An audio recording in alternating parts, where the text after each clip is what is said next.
Welcome, everybody, to another edition of the Locker Room Readout and Fear the North. Hello, I'm Irie Harris, your gracious host, joined by the best co-host there is, Sapphire Blue. Of course, we love that sound. And Chris Murray. Which one the referee? Because I'm gonna kill the other guy. Oh man, beautiful black people, how y'all doing, man? How you feeling, Saf? Plain, it's always nice to see my wonderful chocolate kings. Oh, okay. That's th- thank you, thank you. That's the I was gonna thank say, you. did Idris Elba join us? I'm about to say. You know I, what? You got that right, Chris. Okay. what, I don't get Because told. I don't get told every day I look like Michael B. Jordan, so I'll take it this time. I don't like, I'm just glad. I'm just glad I look like I'm an actual human being that doesn't frighten children and whatnot. So and don't get it twisted. I think I'm good looking. I do. You I mean, are. You're a yeah. I'm a stud, Chris. Yeah, I just like I saying I ain't got no muscles no more, and my speed has gone down considerably since I was 30. I mean, when I was like in my 20s and 30s, I still had good speed, but it is but a memory, which means I don't try to outrun cars in the middle of the street like I used to. When I, of course, I always maintained a really safe distance, but it gave myself the illusion I still had that burst. I ain't got the burst no more. The burst ain't there. It's been gone a long time. Except when I Oh my bust my knee. Sapphire, I'm just trying to picture Chris like running, like racing a car right now. The way the day is picturing. Can you see that? Yes, I can. Because in my experience, Chris and I are about the same age. What the cover looks like on the book does not tell the story that the words on the pages do. Yeah, Mm. what she said. Yeah.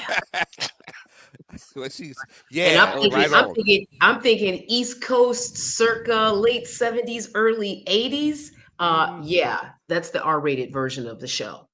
Yeah, I Okay. mean, All right. Look, I was I like GQ in it. the early '80s. I had my sports jacket like Don Johnson from Miami Vice. I had my god, and I was also a preppy too, so I had the preppy vibe going.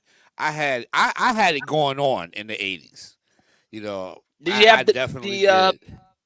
the box High fade top. too? Yeah, Yeah, yeah, yeah. I had my Yeah, the high top gumbo. fade. Yep.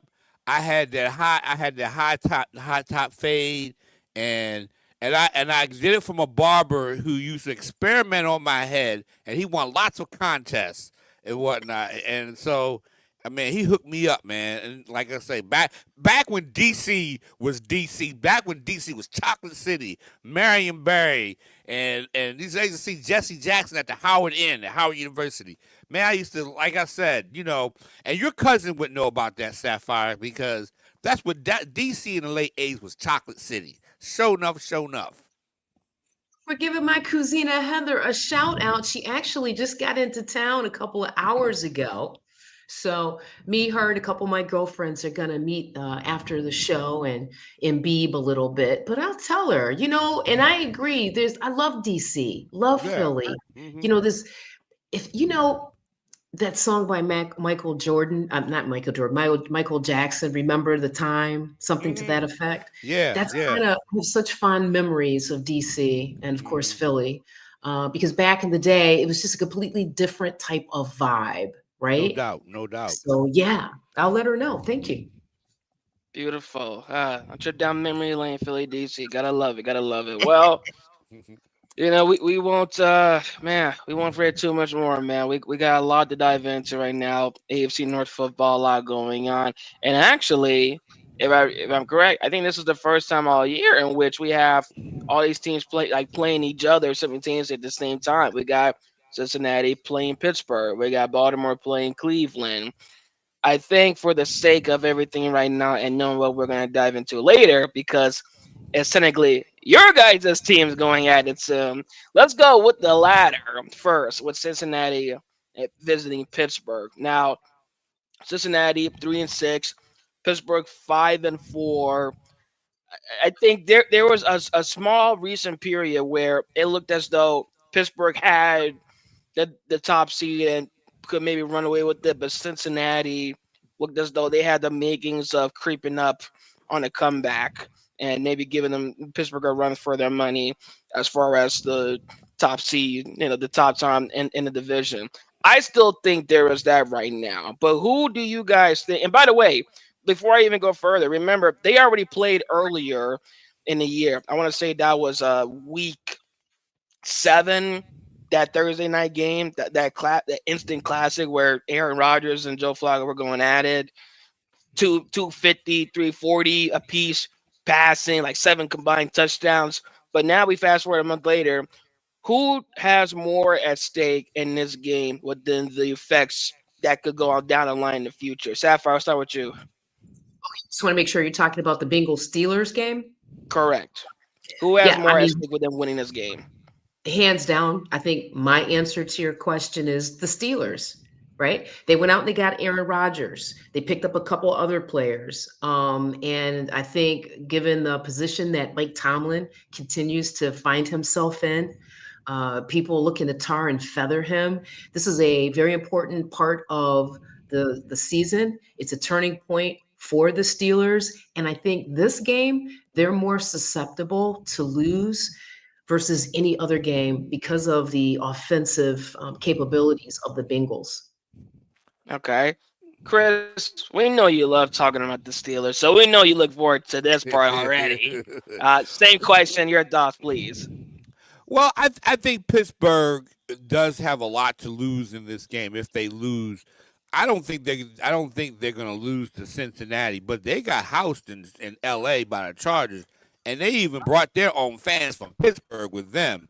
That was So, bad. and yeah, and so Aaron Rodgers threw 2 interceptions, and I'm looking at the stats. The stats so DK Metcalf was targeted about 7 times, caught just 3 passes for 35 yards, and they kept dropping passes. And Aaron Rodgers wasn't on his game, so the Chargers took advantage of that. And I look at it like this: they have to win this game. They can't lose this game to Joe Flacco. They just can't, unless Joe Burrow is supposed to be coming back soon. But they can't lose this game. If they lose this game and Baltimore wins, all of a sudden the team that at 1-5 starts now tied. So Pittsburgh has a lot to lose in this game. They've got to win this game. I mean, this is such a like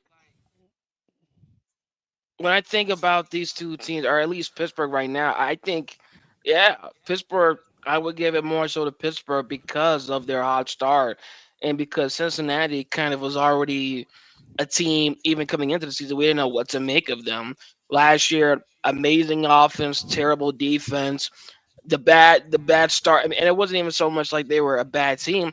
They were just self-inflicted wounds because half of their games played were all one possession, closed down to wire losses. So you're thinking they're going to improve off of that, but they kind of were already dragging through the mud.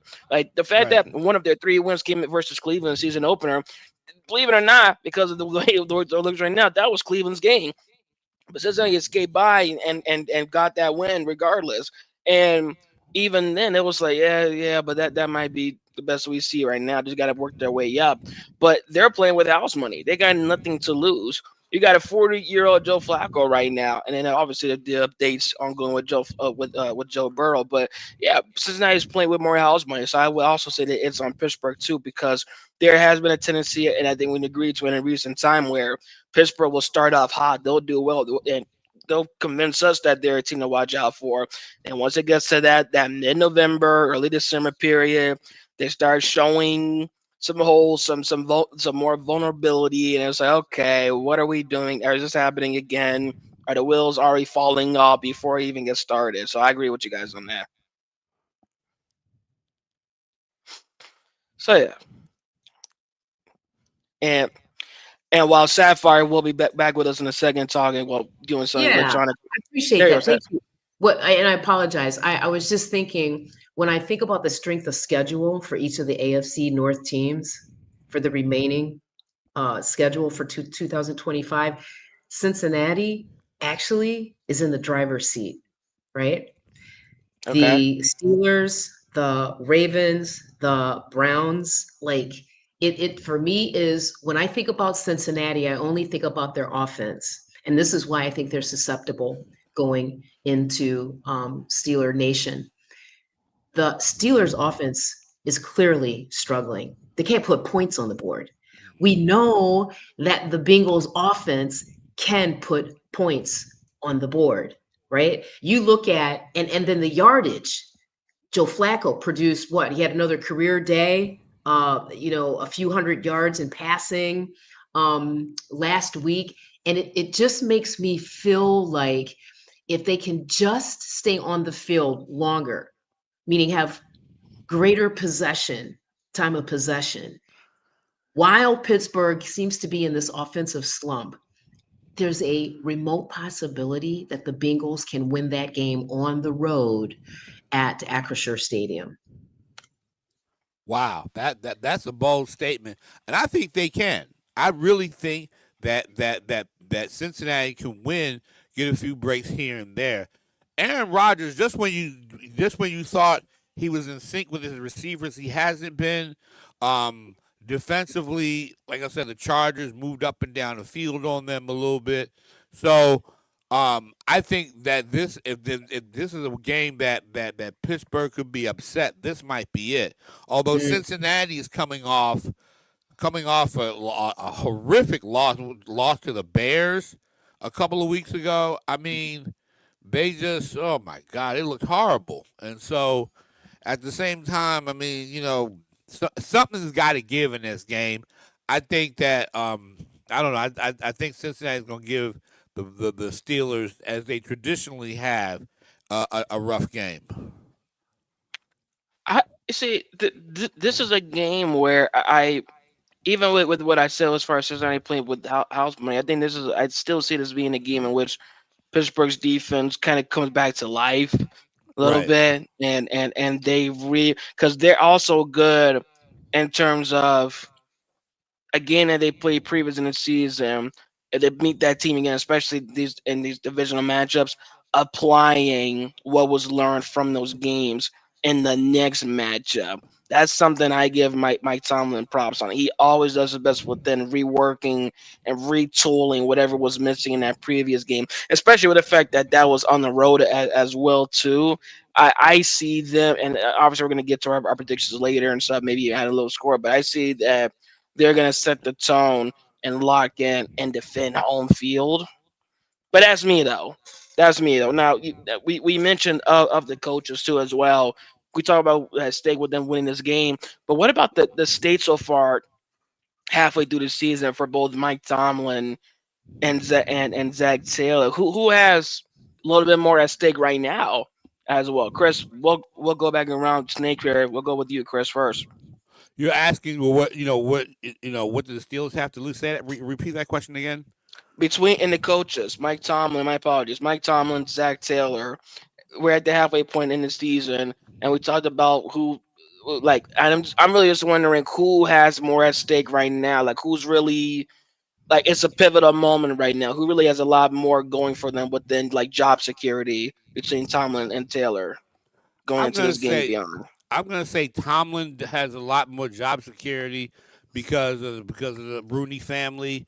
But although if Tomlin finishes the year on a losing note and everything, which is a distinct possibility, he might be out at the end of the year. He might be out, and he might just want to get out just to explore new opportunities. He's been with the same franchise for a long time, to the point where him and John Harbaugh are the senior are the senior statesmen in that division. In terms of coaches and all that. So I just think at the end of the day, it might be time for for him to be removed, or at the end of the day, I think that Mike Tomlin might want to go to a different place. Just to get a different perspective. That's all I'm saying. To get a different perspective of what other things around coaching are. Okay, Sapphire, do you say that same sentiment or a little differently? I really don't like to digress too much from Christopher's perspectives unless I have to. But while I would agree with that, I have to tell you, I spent some time in Steelers Nation this week. And to say that people want Mr. Tomlin gone is an understatement. I was very surprised by that. Hmm. So I'll ride with Chris, but I'll also say the Zach Taylor, I think, is in the same position. You know, if you think back to when Burrow went out earlier in the season, Hmm. pretty much everyone wrote off the Bengals. Yeah. And because of the inconsistent play of both the Steelers and the Ravens, Chris, I apologize. I know there were a No, lot of no, no. injuries. That's but that's legitimate. I'm nothing. You're right. They haven't. They haven't Yes. been consistent. Right. And right now, in this moment, the Bengals are only 2 games out of first place, right? There's talk down in Cincy that Burrow is trying to target his comeback to around or shortly after Turkey Day, right? For those folks outside of the East Coast, that means Thanksgiving. And what could it be if, without having lost the season, then getting your starting quarterback back, seeing your 40-plus-year-old quarterback come in and run that offense, right? It doesn't all come back to coaching, right? The Right. Cincinnati Bengals are averaging about 24 points per game this season.